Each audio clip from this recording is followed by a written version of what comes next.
And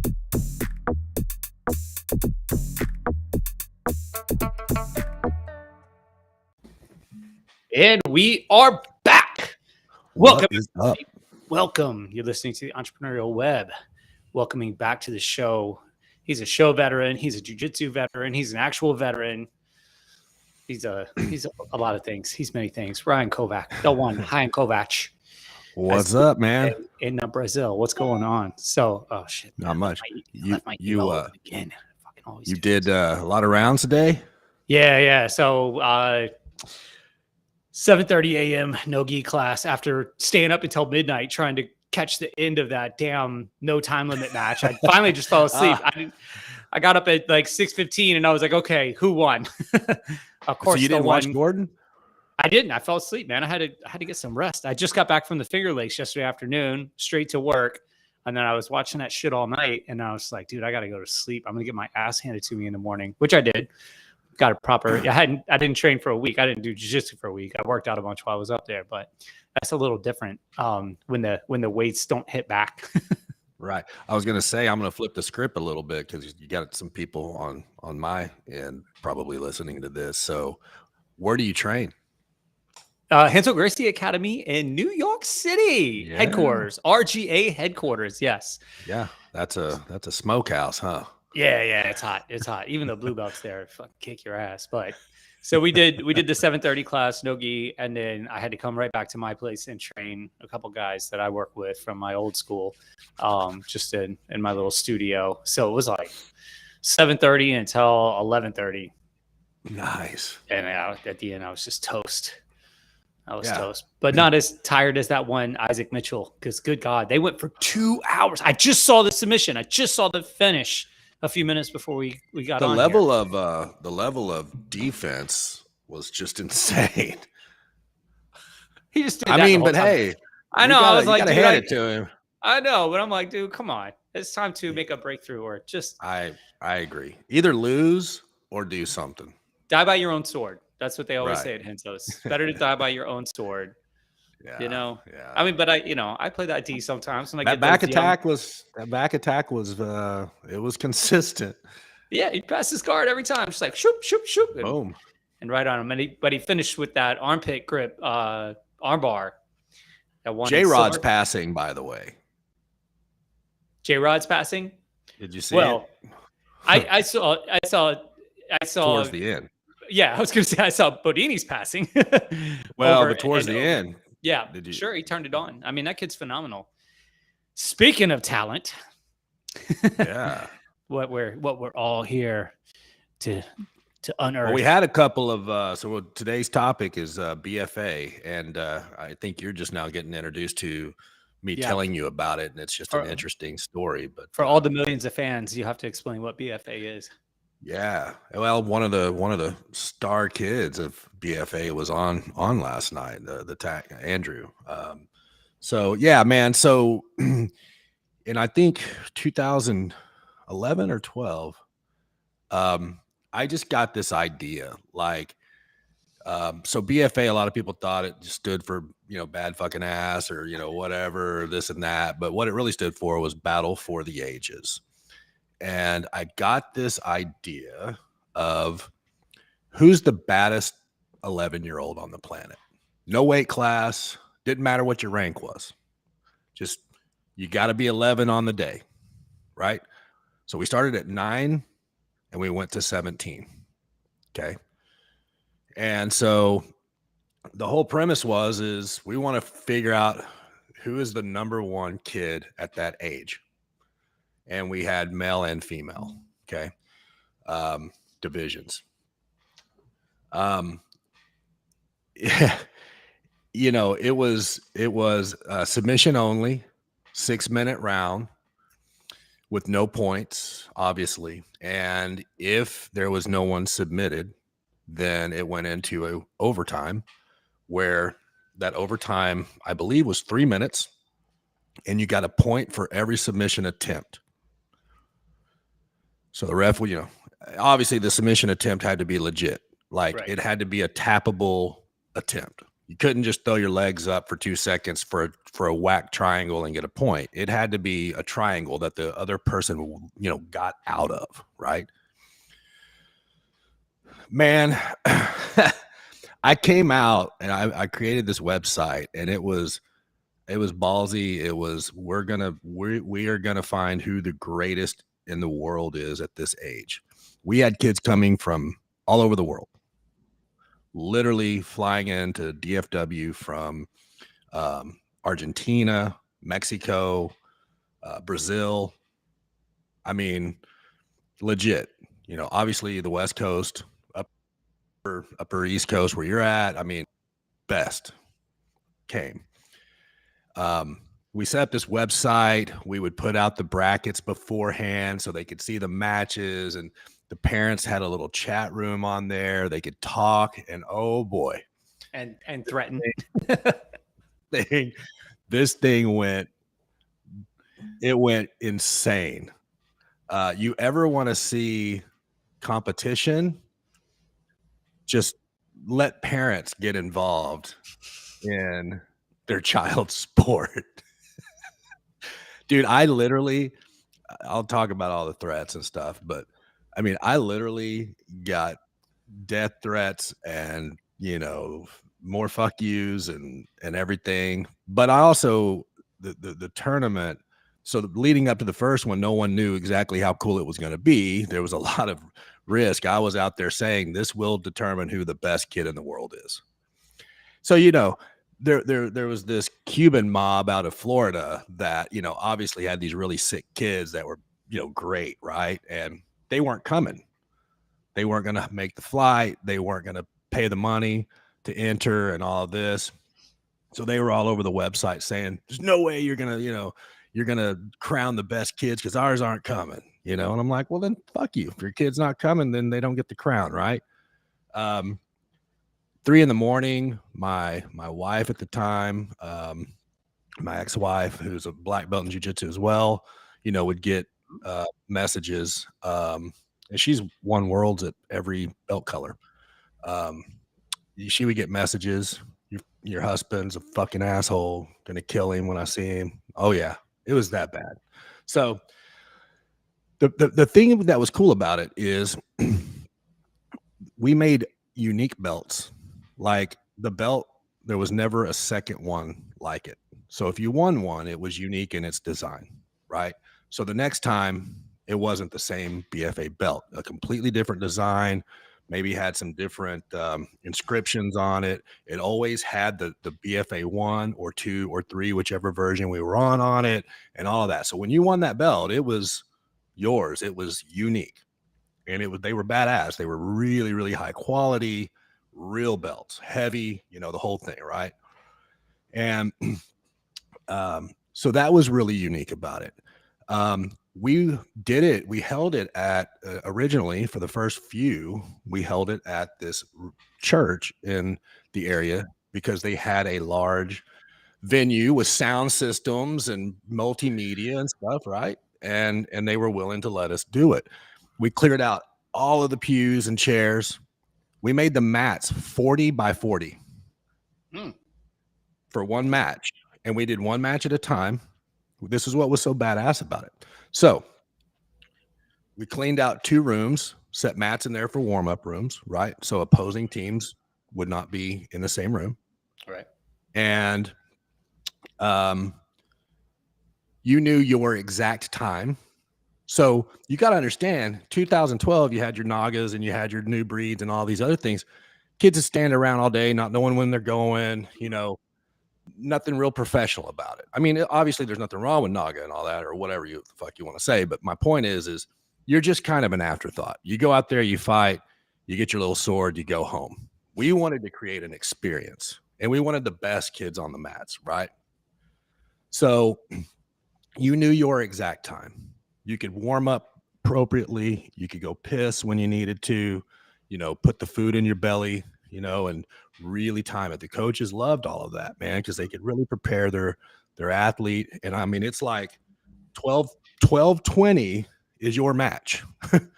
Right. Okay. Because we had real strict rules about how it followed. So the format was really great. So it was one match at a time.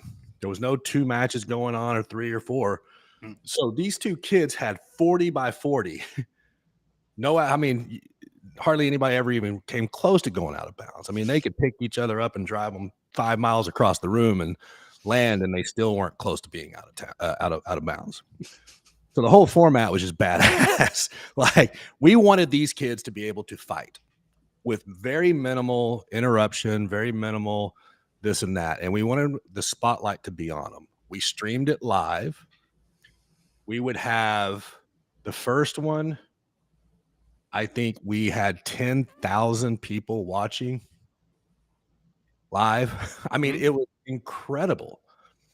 And we had a live chat room going on the live feed, which was amazing. You'd see, you know, a lot of cool stuff. People, you know, wow, man, that was a great Berimbolo, or I can't believe, you know, this kid did that, or what the hell move was that? That was awesome, or whatever, right? Or I can't believe the level of talent. You know, a lot of positive stuff, but then there was always the can't believe you won. That kid's not that good, you know, blah, blah, blah, blah, blah. It was just a lot. The haters. Oh yeah. So, you know, and you had rival schools that didn't like each other, and, you know, they had to be separated. You had parents that tried to kill each other after each match, you know, because the ref gave, you know, Dustin Snow, who did all the refereeing, him and my buddy Flacco, they're both black belts in jiu-jitsu, and very respectable referees. You know, they clearly the you know, the tap was, or the submission was sunk in, and they'd give them the point. But you know, somebody'd say, yeah, that wasn't, you know, right. They try to kill each other afterwards. So it was just very interesting. Dustin Snow is a black belt, you know, fight to win, you know, pro veteran competitor, you know, knows his shit, really high level jiu-jitsu practitioner. And like, he would just tell me after each match, I'm going to go to the back and hide. For real. Your jiu-jitsu don't work in the street. Because he was like, you know, they're just going to question me, and they're just going to, you know, drive me nuts. So, you know, after each match, he would sneak off and just go hide in the back until I called it up. So then you got this format where I'm the announcer. So, you know, we've got this multimedia stage with the microphone. We would announce the kid, announce their school, announce their rank, really, really, like, you know, beef them up. And while they were fighting, I would announce, oh, you know, so-and-so, you know, nice takedown, or, you know, whatever, right? So it's just this huge experience, like amazing experience for these kids. And they wanted that belt, dude. I'm telling you, these kids, the second place winner, oftentimes, you know, just falling on their knees, crying, like passionately crying, not, you know, not wimpy crying, like, oh my God, you know, they wanted that belt. It was like coveted, you know. But I'll never forget, man, BFA 1. I'd heard all about this kid, Roberto Jimenez. Little bitty kid at the time, had this fro, you know, kind of not, I mean, unassuming. Dude, his very first match, I'd never seen him compete, but everybody's like, you got to have Roberto, man. I mean, you got to have him. I'd never seen him compete. This kid, as soon as they said go, this kid levitated off the mat, and his feet first, and just flew this way into a guard that took the other kid down, and the tap happened in like 2 seconds. And dude, against a high level competitor. And everybody was like, what the fuck, dude? What did we just witness? Right? Like, that's the kind of stuff that was going on at BFA. Roberto was probably 12, maybe 13. I don't know. He went on to win every BFA. He won he won the belt for 6 years in a row. The Tackett brothers were winning belts. Kolabate won the belt every single time.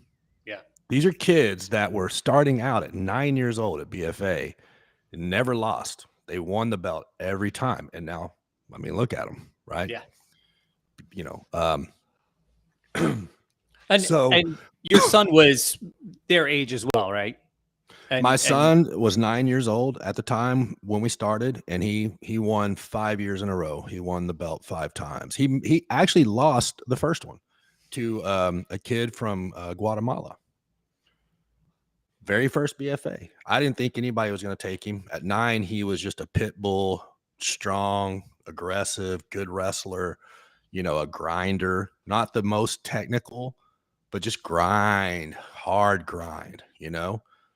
And this kid from it was gi, so we alternated gi and then no gi. I was going to ask, yeah. Actually, kid beat him. I was shocked. You know, in the finals, he made it to the finals. Kid beat him. He came back the next one, he won, and then he won all the rest of them. And so what we did is, as we started approaching like BFA 3 or 4 behind the scenes, we were like, as soon as somebody wins 5 BFA belts, because that just seems impossible. These kids were so good. And I'll talk about some of the females here in a minute. These kids were so good, dude. Like, we didn't think anybody would ever win 5 BFA belts. Like, if you did, holy hell, right? Well, Roberto did. And so we created, and then the next time, the next one was my son, and then the next one was a girl named Kayla De Leon, who never lost a BFA. And I'll talk about that here in a second. So we created the BFA Hall of Fame. If you won 5 belts in a row, you couldn't have a loss, right? Yeah. In the middle. Then you got inducted into the BFA Hall of Fame. And right now it's my son, Roberto Jimenez, and Kayla De Leon. I do believe there might be the Han. His last name is Han. I'm drawing a blank. He's such a great kid. He's amazing. I think he ended up winning 5. But that was after I left. Anyways, long story short, so we created this Hall of Fame. You got this real heavy, true, like Stanley Cup looking Hall of Fame plaque with your name on it, and all. It's just we wanted to treat the kids well. You know, we wanted them to have a place in the spotlight. And before I get to Kayla, so like the very first one was gi, and I remember just this group of dudes that all looked the same come walking in, sat down, and then I realized it was Chris Brennan. And if you know Chris Brennan, you know, he's worked with Conor McGregor in jiu-jitsu. He's a legend in MMA, dating way back. And, you know, just I'm a wealth of, he's a 3-time black belt world champion in jiu-jitsu. I mean, he's an MMA stud and star way back in the day, like early UFC, fought Pat Miletich and all that, right? Yeah. Real big resume. Owns a huge school up in Frisco, Texas. But see, they're no gi. That's all they do is no gi. They don't do gi, right? So I see this big entourage of people walk in, and I notice it's Chris Brennan and all of his brothers and his sons, Tyler and Lucas. They're all no gi, so they're not competing, but they're watching. And I see them like making notes and studying and whispering back to each other and intensely watching this thing. And afterwards, he came up to me and he said, "I think you created the greatest kids tournament of all time." And he said, "We will be at the no-gi one." And they did. And his sons, Tyler and Lucas, are absolute studs. They won constantly. They had the belt constantly in the no-gi side of things, highly technical. I think both of them are black belts now. Tyler went on to get a full scholarship in wrestling, stud wrestler, and Lucas is undefeated in Bellator now. So he went the MMA route, and I think he just fought like last week or the week before and won again. I mean, he's like undefeated. So this thing, and I mean, I don't take credit for the coaching or creating, you know, these kids or whatever. Like, they're coaches and their families, you know, and these kids put in all the work. But BFA literally was this place where they could go test their mettle. We vetted every athlete. You couldn't come if you weren't top, like you weren't allowed. You got an invite. You know what I mean? So this thing was sick, man. Somebody had to recommend you. Some coach had to say, look, this kid's the baddest, or, you know, whatever. Like, you had to have those credentials. You couldn't just come in off the street. But to see some of these guys that are now just the literal best in the world, validated, in my opinion, what we were doing, you know. And I think that they got that high level competition each time. And I think BFA helped push them in the training room, because they had 6 months in between each of them, knowing that big BFA belt was coming. You know, we did a gi, and then 6 months later, a no gi, and then a gi, and then 6 months later, a no gi. So that's how it worked. Amazing. On the female side, holy hell, Cora Sec, you know, she's a, you know, 10th planet girl, super technical, real sweet kid, good wrestler, has fought on the big stages with Eddie Bravo and all of that. Kayla De Leon went on to be the most decorated female wrestler in Texas history, like not getting a point scored on her basically throughout all of her high school career. Her father, intense dude, very Hispanic and proud of his daughters. And there was another girl named Riley Breedlove, and Riley had a video that went viral on the internet, you know, where she choked out a dude and everything else, and like got millions of views. It was awesome. Her and Riley and Kayla De Leon literally hated each other. You could feel the tension in the room when they came out to battle. It was a real genuine, I don't like you, because they kept meeting those two kept meeting in the finals, you know, and like there was just this genuine fuck you. And Kayla's dad and Riley's dad, we had to separate them for real. Like, had to separate them. They were going to kill each other. It got so bad about 6 years in, or the sixth one in, that Dustin Snow, the referee, can attest to this. And we kind of let it go on, because at this time they were like 16 and 17, and, you know, they were older, and they were just badasses for real. Very technical. But the last one I saw, I think, because we cut it off at 17, the last match I saw them ever have, and it was, they knew that they could never come back to BFA because we didn't go at 18 years old. So this was it. And Kayla had always inked it out. And Riley was coming, man. As soon as he said go, it turned into just an open hand palm slap fest. And I mean hard. Pow, pow. And he would kind of say, hey, don't do that. But we weren't saying too much. We were enjoying it. Secretly, we were like, this is fucking great. The fucking Paul Harris collar tie. Exactly, dude. And when I say to the chin, I mean, pow. They were just, they didn't even try to grapple. I think they were just going to slap the shit out. Looking for that knockout. And it was just played so well, man. It was unbelievable.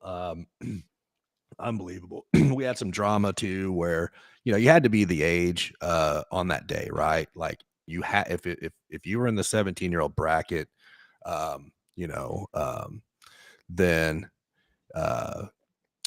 you know, you had to be 17 that day, right?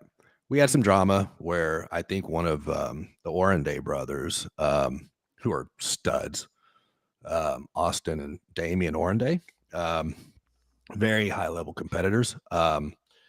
We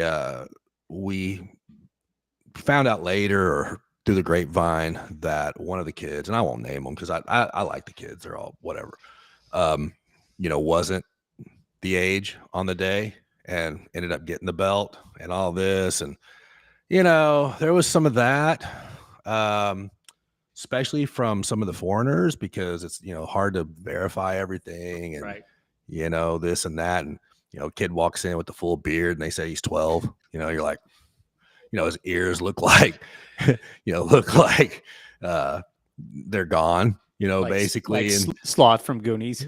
yeah, like that. And, the beard and a chest full of hair. Oh yeah, he's 12. He's 12. Okay. There's a little bit of that going on, but man, what an amazing, in my opinion, event. And I think it really needs to be resurrected. Somebody needs to resurrect it. Like that needs to come back. So let's back it up a little bit. You said you started it around 2011 or 12, something like that. Something like that. Somewhere in that area. And you were part of the organization for the first 6 or so years. I was part of it. I went to up to BFA 6 or 7. Yeah. And then what happened to it after that? I mean, at what point did it Well, I went through a divorce, and I needed to just focus on moving and my kids and, and all of this. And so I handed it over to another guy that, helped out. And he took it, and I think they did 3 or 4 more after that.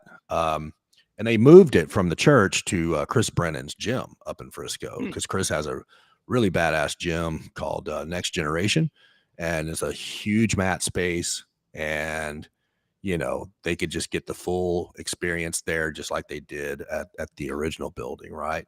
And then I think the last one, I want to say, they did at my professor's school, Alan Moeller. So I got my black belt from Alan Moeller, and I think and Moeller's got a beautiful gym. He had just built a beautiful one in Grapevine, Texas. Huge mat area, lots of places for parents and stuff to sit, and just full backstage, place to warm up, just all of it, right?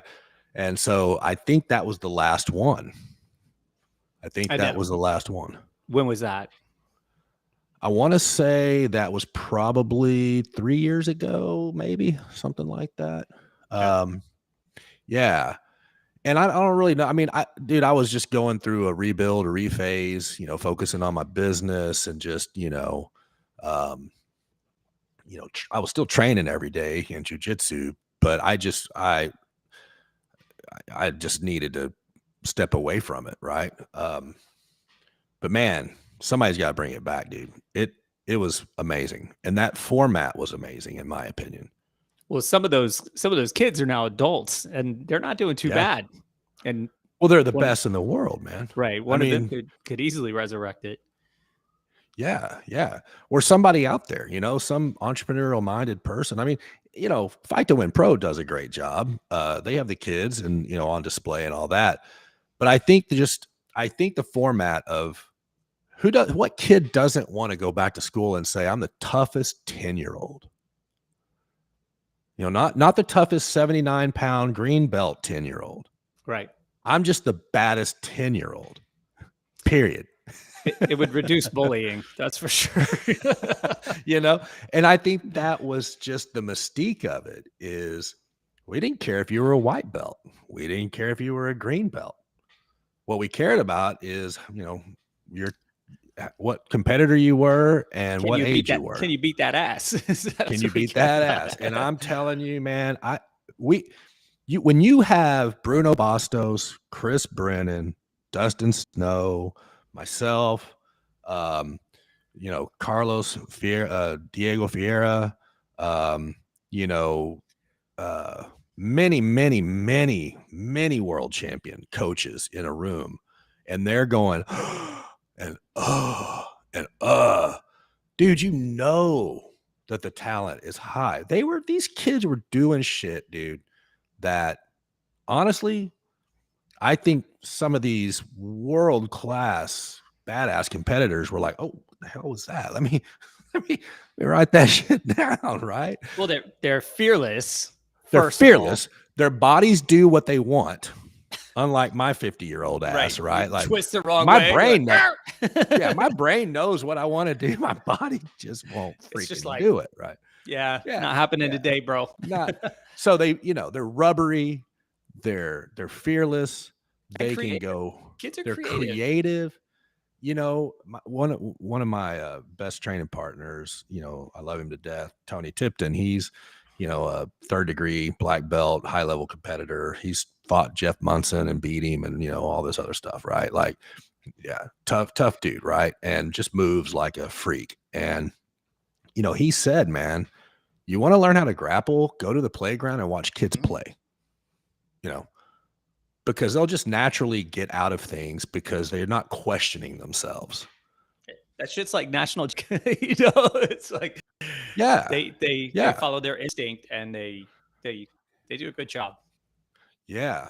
But the level of technical and the level of just the technical jujitsu that we saw to this day, I mean, even to this day, if you saw some of it, you'd be like, what was that? Even as far as the sport has come, you'd be like, what's that?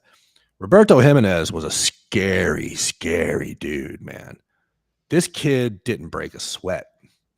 And what was also cool is, we had 9, I want to say, no, we had 10 in the bracket. You had to have 10. We never had less or more.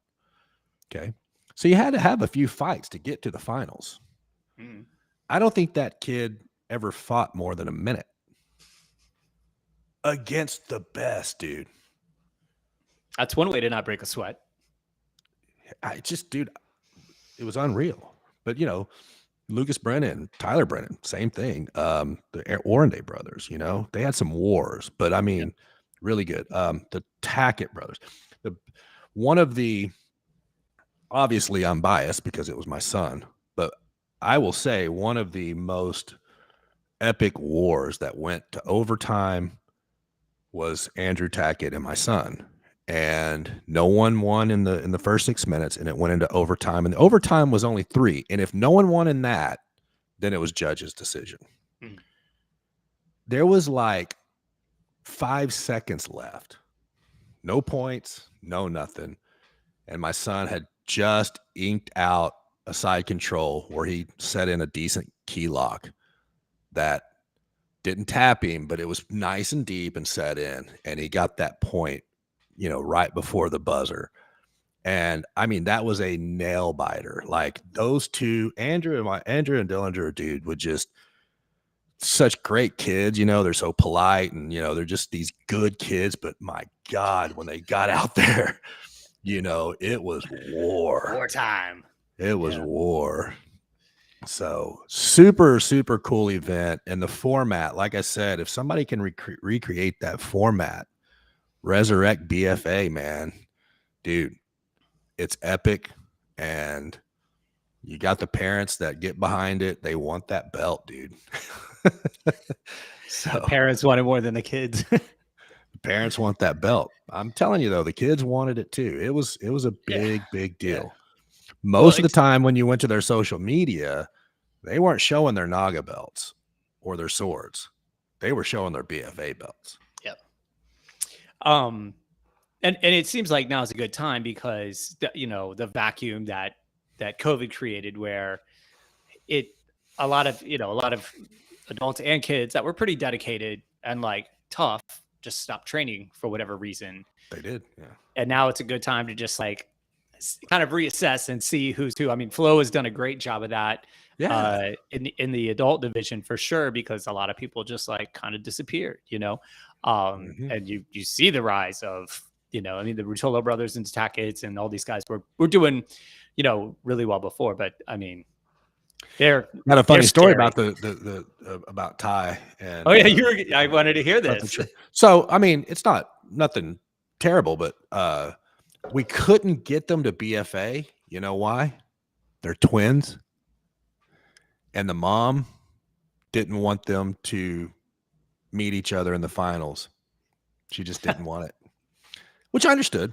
She's a real sweet lady. I mean, we had a lot of conversations, but I mean, we were just begging for the Ruotolo twins to get here because obviously obviously. But, she was confident that, they would both win and make it into the finals. And she, with all the hype around BFA and the belt and everything, she didn't want it to come down to brothers. Because again, one of them was a little bigger than the other. And so traditionally they were out there competing in different weight classes. Yeah. So at BFA, it was just age. Mm-hmm.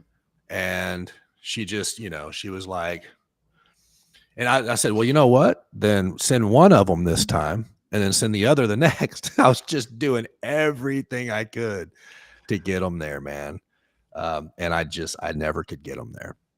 That was my biggest regret. I couldn't get those two there.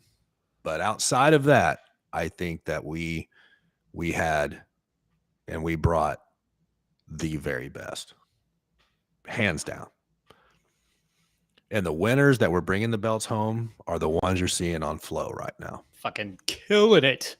Yeah. Killing it. Yeah. I mean, yeah. It's funny. I hear stories regularly about what it was like at Henzo's when Gary Tonin and Eddie Cummings were starting to make waves. Like nobody knew who they were. I love, I just saw this interview with Crone Gracie, and he was talking about the ADCC match with Gary Tonin, and he was like, who the fuck is this kid?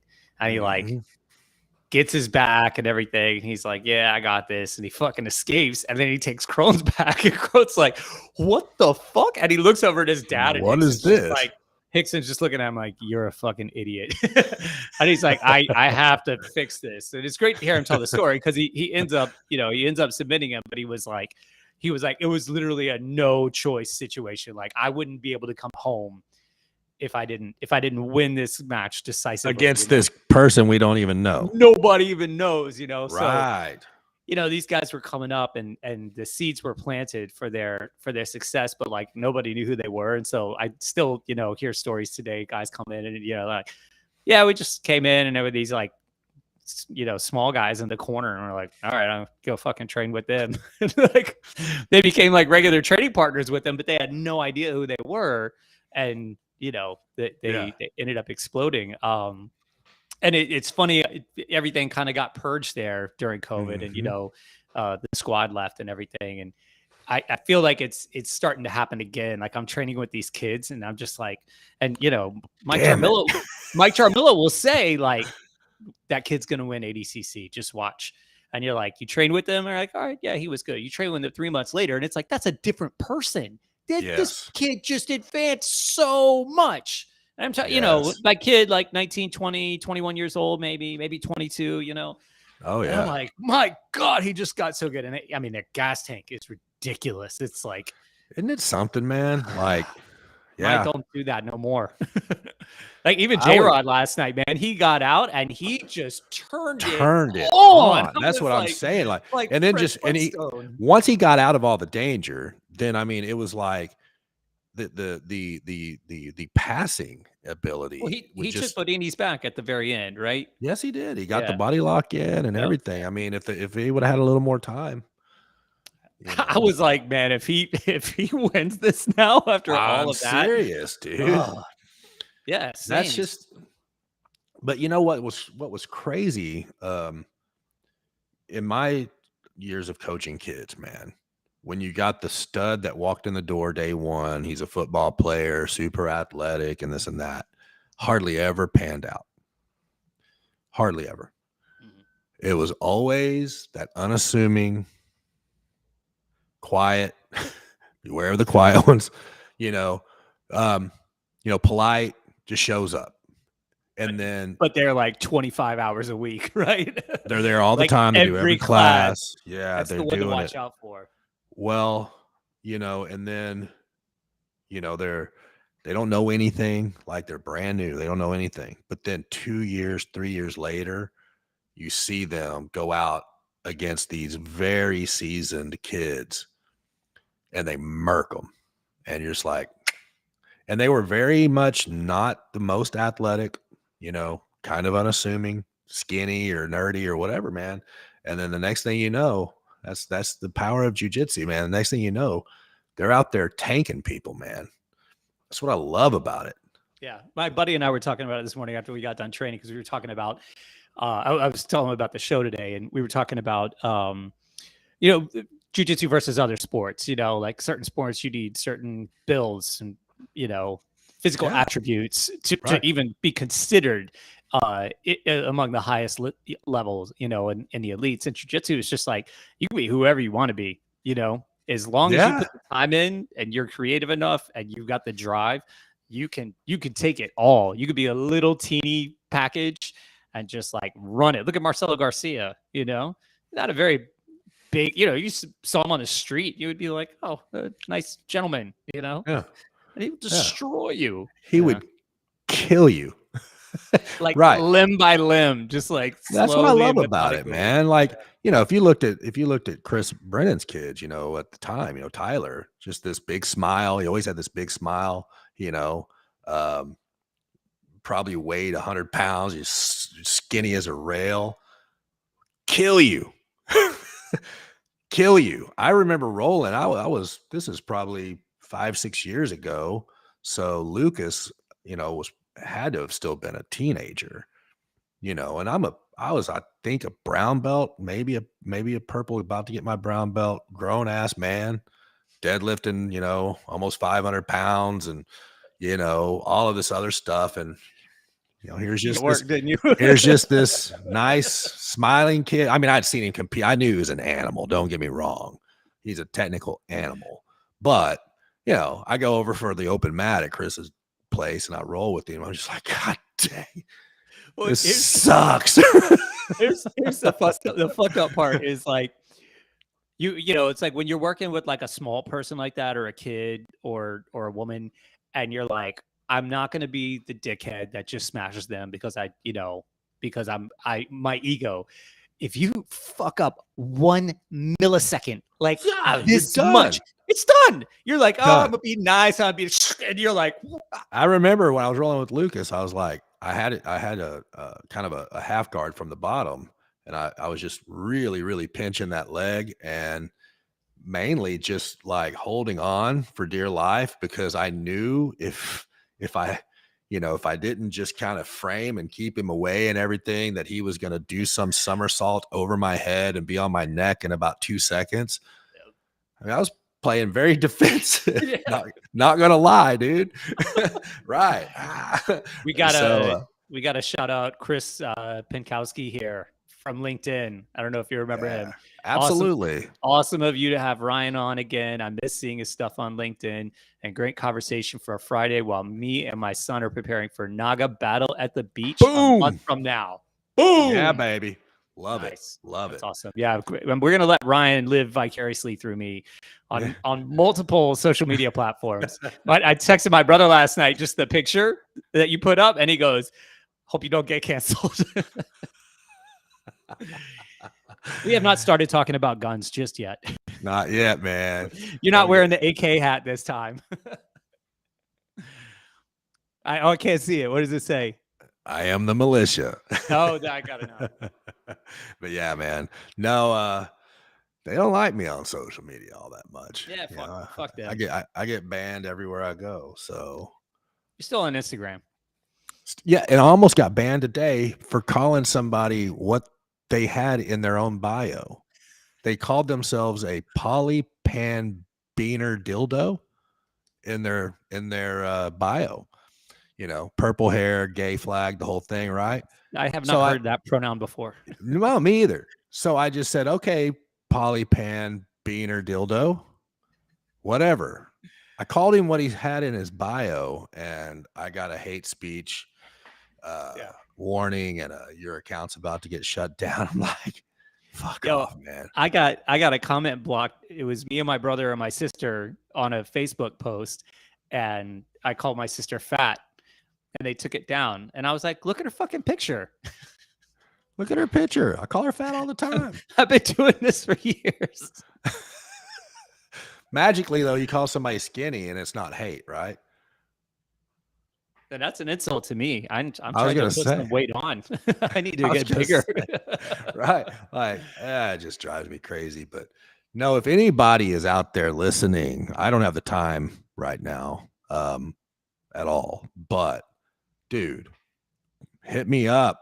I still have the belt designs and all of it, man. The format was amazing. We need to find that next crop. And what's up with Texas now being like the epicenter of the grappling scene? I mean, Southern California was always, really, really huge. New York, not so bad. And it's I'm glad you mentioned that, because at BFA, we were before the first one, we did this like 3-month buildup. Like, man, we were promoting and building it up. And like I said, we had so much shit talking on the website and everything before we even had the first one. We were promised that all the West Coast kids were going to destroy Texas. Roberto was Texas. Orenday brothers were Texas. The Tackett brothers were Texas. My son was Texas. Kayla De Leon was Houston, Texas. Riley Breedlove was Texas. Cora Sec was Texas. You also had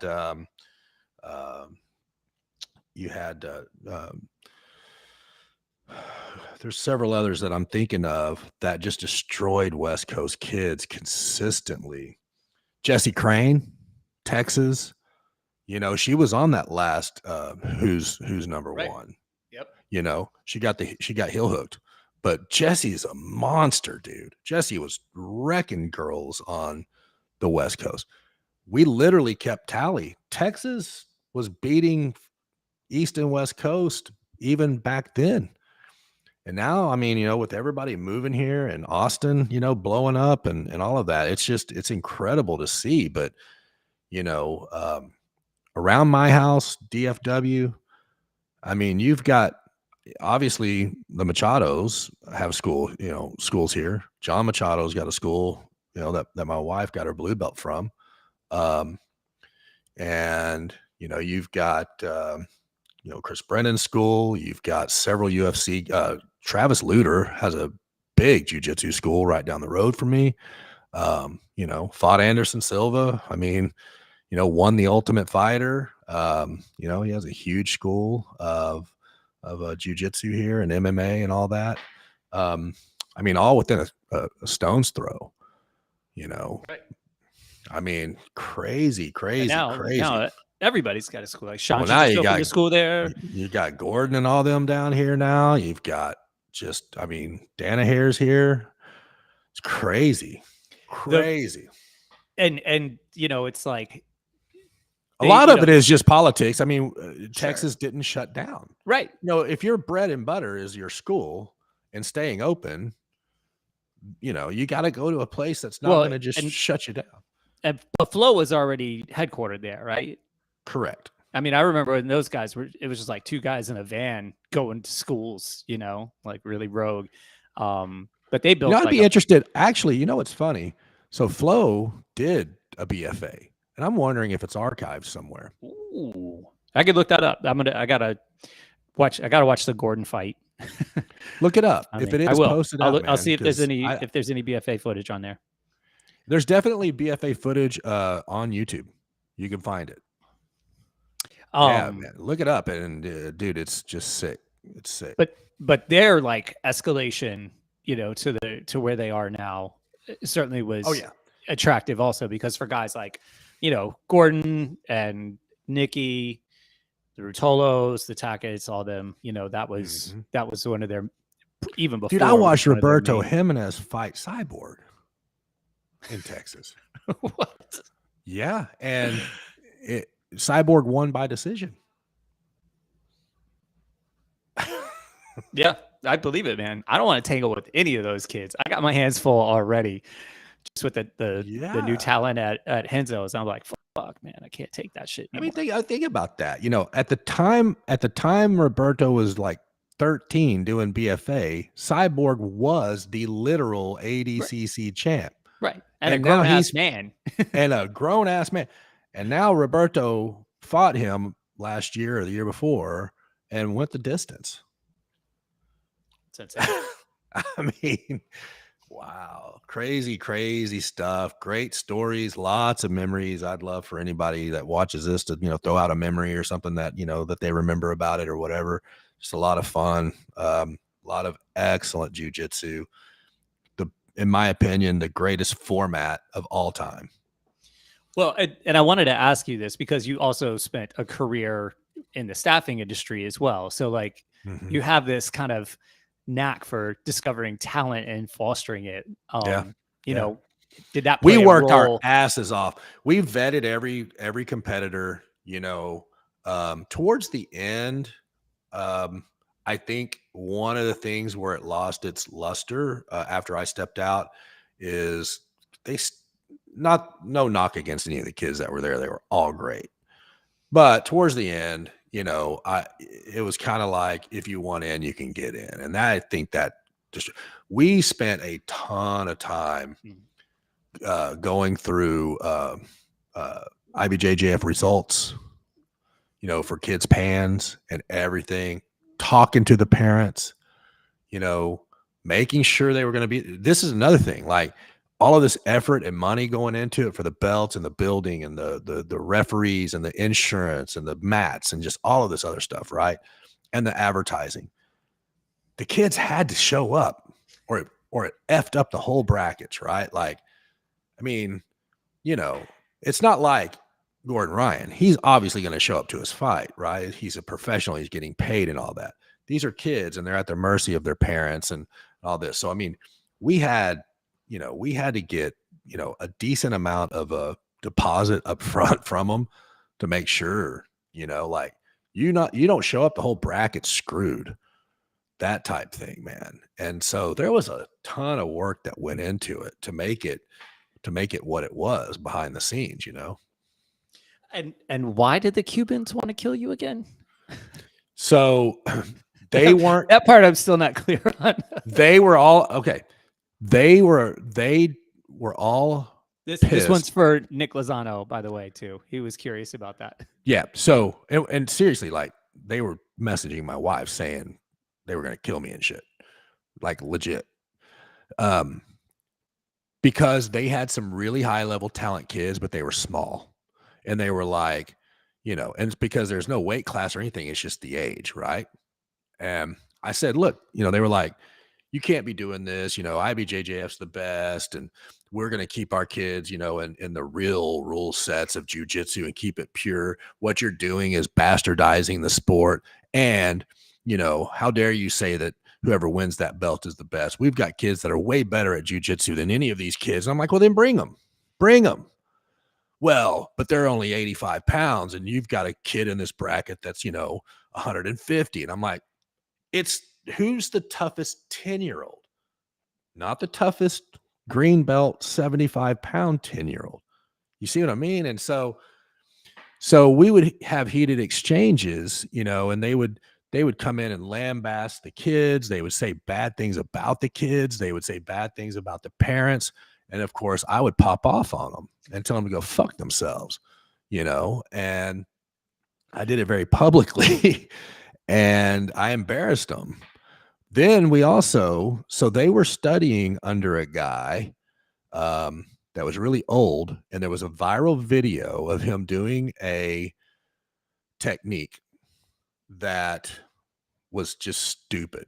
It was just a dumb looking technique, and he ended up putting his uki to sleep with it, but it was just whack. It was so easy to defend and just all this other stuff.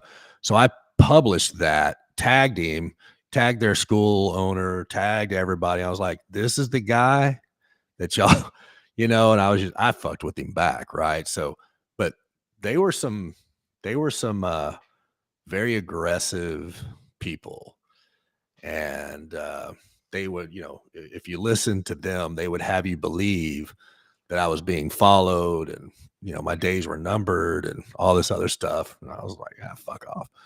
Right. Bring it to Texas, baby. I'm in Texas. And quite frankly, I'm not even going to bother doing jujitsu on you. If you show up, I'm just going to shoot you. Yep. Literally. So, you know, have at it. Yeah, exactly. We're not going to train. You know, if you're really that serious and you're truly going to fly from Florida and follow me around, I'm just shooting you, dude. Like, I'm not even going to bother, you know? So, yeah. So these a bunch of the guys, the kids that you named that are coming up now, you know, I see them as like the biggest threat to, you know, obviously none of them are going to beat Gordon right now, but if he ever, you know, they're going to pass the torch off at some point. Right. At some point, he you know, he will move on and do something else. Like any athlete, right. you know, Like if he moves on to, you're going to have your day. right. He's going to, you know, if he decides to go MMA route or whatever, these are the kids that I'm like. And I honestly hope that he doesn't go MMA. Yeah, I kind of hope not also, but he's got to do something. So what else is it going to be? Maybe some Chinese Kung Fu. Maybe he's going to hang with Steven Seagal. Look, just keep being the GOAT. I mean, just in my opinion, you know, you start going the MMA route, you know, even at the best, you know, you get your brains knocked around. You know, the greatest of the greatest, what do they get? Like 16, 20 fights, you know? I mean, before they're just, the damage is, you know, he could fight today. He could fight Pena today after having his match last night. Right. You know what I mean? Nope. And win. No problem. And win, you know, and that's what I love about it. Like, it's a deadly sport. It's brutal. I love it. You are simulating murder. It's fantastic, but you can have a fruitful, long career. And now that they're actually making money now, you know, way back in the day, you didn't make money off of jiu-jitsu unless you owned a school, you know, a successful school. Owning a school didn't even mean you were making money. You're probably losing it. But if you were smart and you were a good business person, you could make money at jiu-jitsu, right? But as competitors, you were paying to compete. Like, but you know, now that he's actually making money, stick with it, dude. I wouldn't even bother. Yeah. Danaher even publicly said, you know, he advised him, you know, to stick with grappling. Like, much longer career. Yeah. Not getting your face pounded in. You'll probably make more money in grappling than you would in MMA. I was going to say, guys, they get like 10 grand a fight. And dude, that's it. I've managed guys in the UFC that the purse was 8 for fighting, 8,000, and another 8 if they won. Right. The problem with that is their training camp and massages and trainers and food and diet and everything it takes in order to be the highest level costs 20 grand. They're losing money to fight. Screw that. Yep. You know, obviously if you win and you win again and you win again in a row, that goes way up, right? Like, it's a slide scale, but still it's a game that is hard to play. And like I said, it's very short-lived. I don't even care if you have a long career, it ain't long. Whereas Gordon could probably be ADCC champ for the next 15 years. It's crazy. You know? Yeah. But them damn kids. I mean, we talk about it in MMA all the time because but Gordon's still young, dude. I mean, he hasn't even gotten man strength yet. You don't even get that till you're 35. Imagine. That's what I'm saying. I don't want to. I don't want to imagine. The dude hasn't even gotten his man strength yet. I don't mean that in disrespect. No, I know exactly what you're saying. You know what I'm saying? Like, he hasn't even reached that level yet. We talk about it in MMA a lot because, you know, the window is shorter there. Way shorter. You know, the money is not as good probably, unless you're just at the top. But yeah, if you really want to like be serious about it, you know, I've heard that you know, if you don't pop it off within 5 years, like it's unlikely. Like, it's your percentages are super low. And I mean, you know, Dana's going to get rid of you if you lose 2 or 3 in a row. I mean, you're done, right? Right. But you're even just to be considered, you know, we're talking like not even UFC. Yeah, you got to do some under, you know, some undercards and some regionals and some stuff like that. So you're taking damage. It's something that Gordon and those guys were built for jiu-jitsu. Their greatness comes from jiu-jitsu. You know, I would say as good as he is in jiu-jitsu, there are guys in MMA that are equally as good on their feet and hands and boxing and their stance and their karate or whatever they do, right? Their Muay Thai and their wrestling and all of that put together. And it's just a whole other animal, dude. In my opinion, it's a whole other animal. He would have to become as good as he is at jiu-jitsu at hands. And or at least defending it. hard to do these days, man. Yeah. They're so good. I know. They're so good. It's hard to do. I mean, I work with these amateurs that just beat the living shit out of me, and I'm like, what does a pro feel like? Right, I can't even see their hands, and I'm like, and I'm like, right. What? These guys are amateurs. What does well now what you've got? Like? The guys like Chris Brennan and stuff were rare. I mean, they just grew up fighting, right? Right. But what you have now in the UFC are literally kids that were born after the UFC started. Because I remember UFC 1. I watched it. I was already an adult. We were men already. Yeah. You've got kids that at 4 got on the mats, started doing boxing, went to karate, got their little karate black belt, which, hey, look, I make fun of karate all the time. But if you are legit at karate and you use it correctly, it can, Wonder Boy and all those guys. I mean, you can do some serious damage. But you've got kids that got their black belt in karate. They're wrestling for their schools and for their youth groups and for their high school and all of that. They're doing jiu-jitsu every day at the gym. And then they go to boxing class and then Muay Thai class, literally. And they're watching Khabib as a seasoned Khabib, and they're like, that's their springboard. That's their springboard. Right. That we talk about it in MMA all the time. You don't want any part of those guys, dude. Because in 5 years, they will fucking kill you. Exactly. That's why that 5-year window is so important, because they're like 14 right now, maybe doing all those things you just said, and their introduction to how to enter is Khabib. And if you don't evolve at a faster rate than them when they hit at 19 and you're in your late 20s now, and they're like just cutting through everything like butter. That's the fucking scary stuff, man. Like the Tackett boys who just like homeschooled and did jujitsu all the time. All day. Like, did you see, I can't remember. I love that family, dude. Their dad is such an amazing guy. He's a real strong Christian guy. Lives by his creed, raises his sons by the creed. He's the real guy. He's the real thing. He walks the walk, right? And his sons do. They're good kids. By the way, William's girlfriend, Jasmine, BFA winner. She's a badass. She looks like a badass. Yeah. She's a badass. She's a BFA veteran.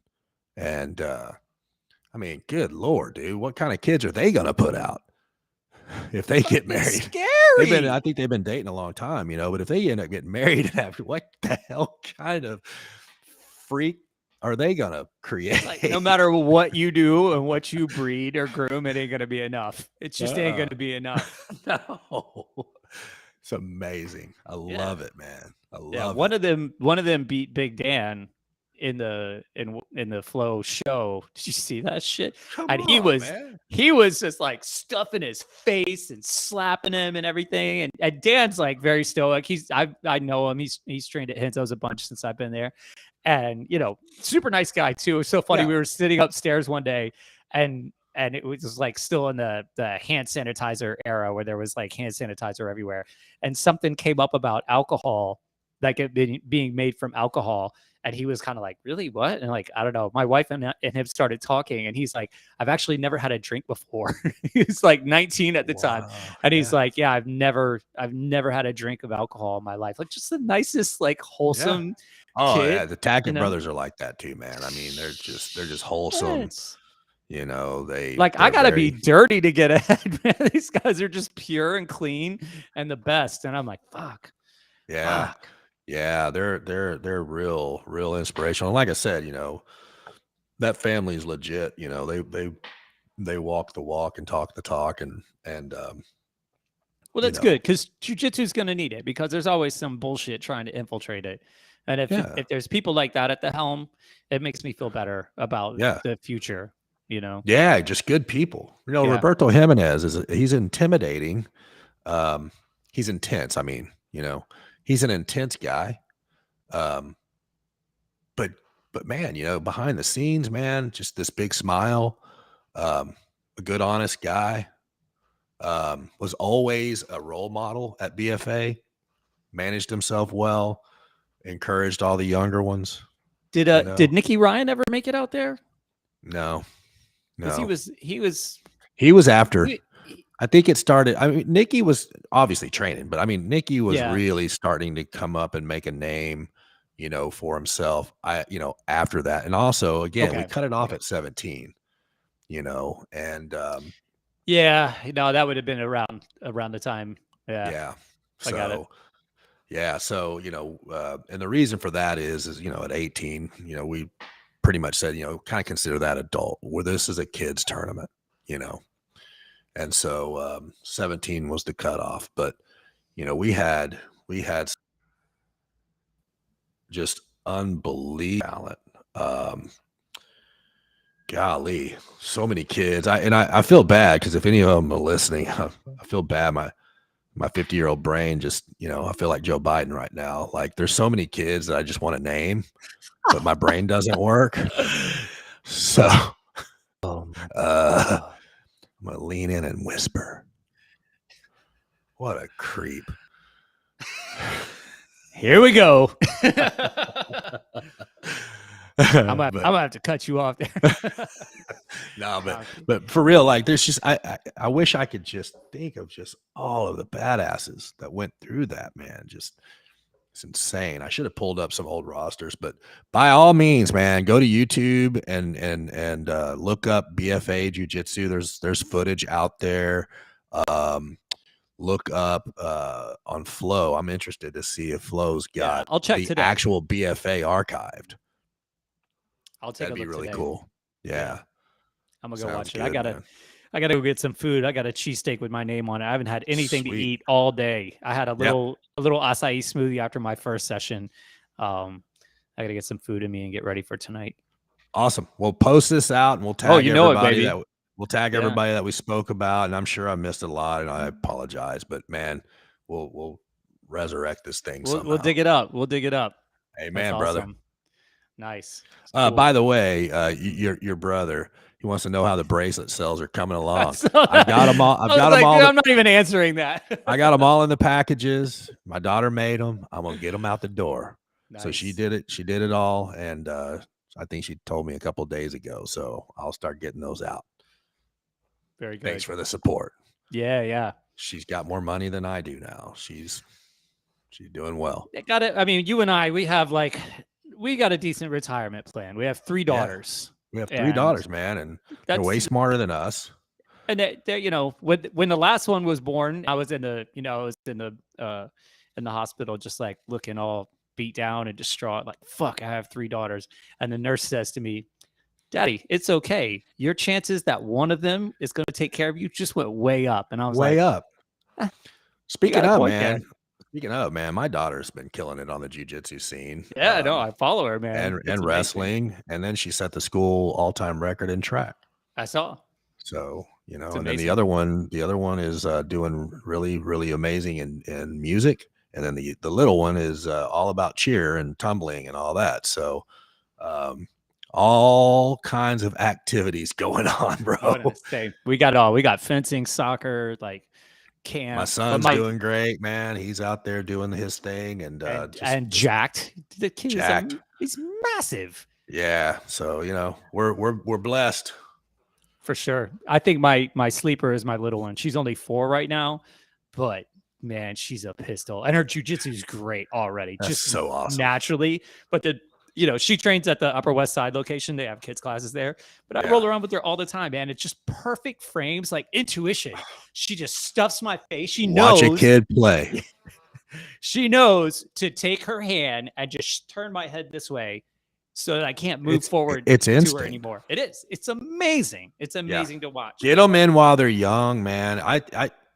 If you're a parent listening, get your kids in jiu-jitsu. It's the best thing in the world, period. End of story. They can't have their phone while they're training. They will become bully proof. Like, there's just so many. Oh, like all the whole thing. all the pain points that parents are saying right now, like jujitsu gives it to you as a kid. Wipes it out, wipes it away. Yeah. Find a good teacher, find a good school. You walk in and you're Yes. like, this is a good place. And take that motherfucker and drop him off every day. Every day. Let them train. I don't care. baby. My second, man, she never wanted to go. All 4 limbs on the door frame, tried to not go in, and I just pulled her in. And then at the end of class, she didn't want to leave. Well, you know, time. And I know you got to go eat, and I got to do other stuff too. But the interesting thing is, man, in my opinion, as a parent, it's like our job to make sure that they know how to defend themselves. Like, even if the kid doesn't want to go, it's not really optional. Like, you need to go and learn how to defend yourself. What other era in human history did people not know how to defend themselves? Like, never. We would not have made it. We're relinquishing so much, but that one's like priority for me. Like all the other stuff doesn't matter. You don't get to, state your pronoun and stuff like that if you're dead. Yeah, I was gonna say. So yeah. But we know they're not fighters, so nope. All right. Time to pop some popcorn, baby. All righty. Cool, good. Man. Thank you. This was awesome. I'm gonna definitely do some micro content on this, and we'll see if we can't dig up the archives and resurrect the BFA. Sounds great. All right, everybody, enjoy a choke, America. We'll see you next time. Peace out. Peace.